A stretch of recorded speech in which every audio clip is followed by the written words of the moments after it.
par rapport à la lettre de Paul aux Thessaloniciens, nous a toujours dit, tout le monde le sait, qu'à cette époque-là, on attendait la venue du Seigneur imminente. Et puis les années ont passé, et puis on attend toujours. Alors, ça fait... Donc, ça... Je suis un peu d'attitude dans votre question. Non, pas du tout. Pas du tout. Mais ça peut changer notre perspective, quoi, notre façon de voir les choses, par rapport à la situation des Thessaloniciens. Oui, c'est une vraie question, c'est une question qu'on entend souvent, donc je balbutierai ce que moi j'en pense. D'abord, je n'ai pas de raison de ne pas croire les spécialistes qui disent ça, parce que c'est effectivement, vous avez entendu la question, peut-être de Chateaubriand, si je me rappelle bien. C'est-à-dire que dans les expressions de Saint Paul, il y avait en plus des expressions, c'est ça qu'il faut dire, en plus des expressions, il y avait cette question-là, nous les vivants, vous voyez, nous les vivants qui sommes encore ici, comme ça va vraiment pas tarder, nous les vivants qui sommes encore en vie, qu'est-ce qui va se passer par rapport aux autres qui sont déjà morts? Donc cette question suppose effectivement qu'au moins les vivants qui posent la question soient dans une imminence de calendrier réel. Toute la difficulté, c'est de considérer que ce calendrier-là, à la fois demeure, mais à la fois est pulvérisé. Et que les derniers temps qui sont les nôtres sont des temps qui ont besoin de s'appuyer pour vivre, parce que nous vivons dans un monde qui n'est pas renouvelé, nous vivons aussi comme Église, une Église dont la sainteté est à la fois réelle et imparfaite, etc. Donc il y a quelque chose d'inachevé dans les temps que nous vivons, et cet inachèvement porte aussi en lui la marque d'une création qui a été voulue bonne, mais qui, aussi bien dans l'espace que dans le temps, est marquée par une finitude et même marquée éventuellement par un péché, c'est-à-dire que ce calendrier, nous continuons à le porter. Nous le portons parfois comme un boulet, parce que les jours passent et qu'ils sont lourds, mais nous le portons de toute façon comme un constat. Alors pour les contemporains de Paul, cette appréhension du calendrier faisait que, de fait, est-ce que c'est la semaine prochaine, est-ce que c'est dans un mois, etc. De fait, Paul lui-même et toute la communauté chrétienne n'a plus raisonné ensuite de cette façon-là, et puis les générations se sont succédées, les apôtres eux-mêmes d'ailleurs sont morts bien évidemment, c'est aussi ce qui a correspondu d'ailleurs à l'achèvement du canon, c'est-à-dire ce que l'Église nous donne comme parole de vie, comme parole de Dieu, comme parole inspirée. Donc il y a eu des étapes de cette nature, elles ont été réelles, mais la foi en la venue du Seigneur n'a aucune raison de s'en trouver modifiée. Parce que la foi en la venue du Seigneur, elle ne se regarde pas justement d'abord du côté de notre calendrier, marqué par la succession des jours et des semaines, un calendrier dont il faut s'accommoder, et un calendrier qui fait partie de la création, si j'ose dire. Or, cette création, elle est appelée à se renouveler par la venue du Seigneur, c'est-à-dire que ce temps-là va connaître un accomplissement que nous ne pouvons pas imaginer. On ne peut pas plus imaginer, de notre point de vue, l'accomplissement du temps, que nous pouvons imaginer, de notre point de vue, le début du temps. Le début du temps ne nous appartient pas. Le début du temps, alors après que scientifiquement on pense en termes de Big Bang, pourquoi pas, c'est une hypothèse scientifique sans doute la plus vraisemblable, mais n'empêche que cette entrée dans le temps, nous ne savons pas la penser. Quand on est enfant, on pense souvent à ça, jusqu'où on a le droit de penser, enfin je sais pas, mais c'est des réflexions, c'est une question métaphysique. Une question métaphysique qui est d'inclure le temps dans l'éternité. Alors en fait, nous, on essaye toujours d'inclure le temps dans l'éternité parce que c'est comme ça qu'on fonctionne, de même qu'on essaye d'inclure l'espace dans un cosmos renouvelé, mais la réalité, elle est inverse, c'est l'éternité qui est venue rejoindre le temps.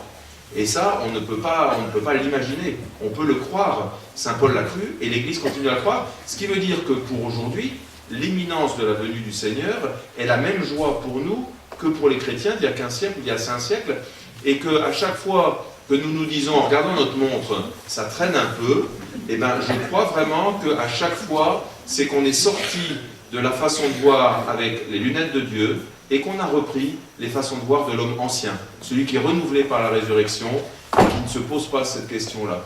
Quand on est dans un train, on ne se demande pas à la limite s'il va être à l'heure ou pas, on est dedans. Il n'y a que ceux qui regardent le train de la gare qui se disent, tiens, il retarde un peu. Mais nous ne sommes pas sur le quai de la gare, nous sommes dans le train. Et c'est pas pareil. Bon, voilà, quelque chose comme ça. Une autre question là-bas. Il y a en évidence le danger ou la fausse piste de l'individualisme, mais ne sommes-nous pas aimés par Dieu en tant qu'individus? Absolument. Alors c'est justement cette richesse-là qui a fait grandir un individualisme sans Dieu, mais le juste individualisme, si on peut dire. Mais le mot individu dit en fait quelque chose de faussé. Donc je préfère utiliser le mot de personne, par exemple. Chaque personne est aimée, est connue, est portée, est attendue par Dieu en tant que telle. Mais chaque personne porte en elle-même aussi l'histoire de toutes ses relations, l'histoire de ses relations au monde, l'histoire de ses relations avec les autres personnes. C'est-à-dire que nous n'avons pas une personne qui soit déconnectée de toutes les autres. Alors là, ça permet de tenir à la fois la richesse singulière, absolument singulière de chacun, et en même temps que ce chacun-là est rigoureusement inséparable, aussi bien dans le plan créateur que dans le plan rédempteur de Dieu, rigoureusement inséparable de toute la communauté. Nous avons un individualisme qui a parfois grandi parce que cette dimension-là, tout simplement, où on n'y croyait pas, ou peut-être qu'elle était mal attestée, y compris par ceux qui en avaient la mission la plus importante, c'est-à-dire par exemple l'Église. Et si l'Église a un discours individualiste, forcément, ça va engendrer de l'individualisme aussi. Et peut-être que sur ces questions-là, il y a eu des pentes qui n'ont pas été heureuses. Ça, c'est possible. Alors, je trouve qu'on a la chance de vivre dans un temps, notamment que Vatican II a vraiment bien éclairé, à savoir de prendre toujours en compte les deux facettes. Mais les deux facettes. Dans l'extrait de Benoît XVI, je crois que je lisais tout à l'heure, il y avait ces deux choses-là. Chacun et toute l'humanité. Mais vous avez tout à fait raison.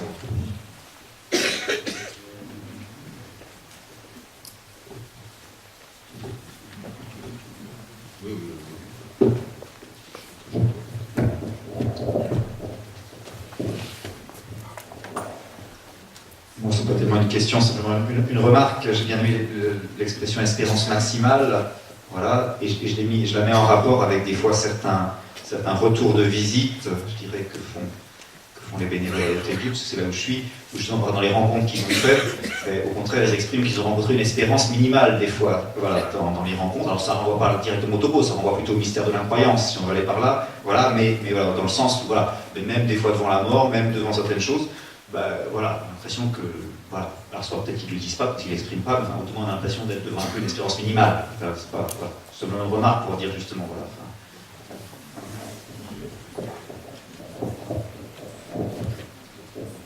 Entièrement d'accord. Alors, il est vrai que j'ai aussi la mission aujourd'hui de parler devant des gens qui ont au moins une santé telle qu'elle leur a permis de venir ce matin, d'être assis, d'écouter, sans doute envoyés même certainement dans des cadres ecclésiaux, d'aumônerie, de ceci, cela. C'est-à-dire que c'est bien à vous que je parle.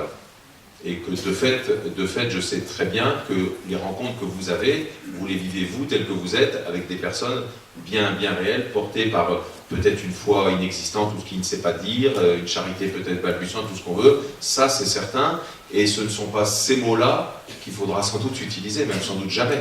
Peut-être que les mots que je dis là maintenant, c'est juste pour nous ce matin, et puis voilà. En revanche, si ces mots-là contribuent à faire grandir votre espérance à vous, c'était comme ça aussi mon enjeu. Alors, immanquablement, peut-être sans jamais aucun mot différent, peut-être vous direz jamais autre chose que vous avez toujours dit jusque-là, mais si votre espérance grandit, eh bien la relation avec une personne que vous verrez fera du bien aussi à son espérance, sans aucun doute. De ça, en tout cas, je suis persuadé. C'est pour ça que je vais continuer. Oui, après les questions, bien sûr. Oui, c'est bon. Apparemment, pas d'autres questions. Si, une.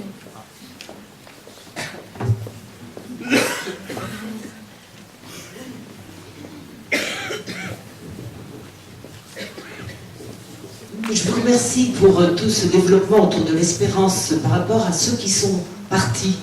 Parce que, en fait, c'est vrai qu'on pense la résurrection pour après, alors que c'est déjà, ici et maintenant. Et ceux qui sont partis, ils sont avec nous. Alors qu'on a vraiment, enfin, dans notre esprit, dans le mien, dans ceux de beaucoup, je pense, ça viendra, mais on ne sait pas quand. Donc, là, c'est peut-être là la source de notre désespérance, quoi. Donc j'aime beaucoup cette réflexion autour de l'espérance chrétienne pour ici, maintenant, avec ceux qui nous ont déjà précédés. Et ça, ça aide à vivre. Merci. Bon, tant mieux, pour que ça dure. Non, mais c'est vrai qu'il faut toujours se le redire, puisque c'est jamais fait. Quoi. Oui, et Toujours sachant à faire. que cette parole à laquelle je souscris totalement trouve elle-même son propre fondement dans la joie de la résurrection. Complètement. C'est-à-dire que c'est le Christ ressuscité qui nous rejoint tous depuis sa résurrection, que nous soyons encore sur cette terre, que nous soyons déjà endormis dans la mort, et tous, il nous tend et il nous prend déjà vers sa venue. Donc, Mais c'est difficile à penser tout ensemble, je dirais. Bon, on est déjà certains là. Non, mais tout ensemble, dans le même mouvement, Oui, c'est vrai. pour soi. C'est vrai, mais je crois que c'est très important. Voilà. Je crois que c'est très important parce que ça réajuste aussi justement notre juste relation aux autres, que ceux qui sont encore sur cette terre ou ceux qui sont...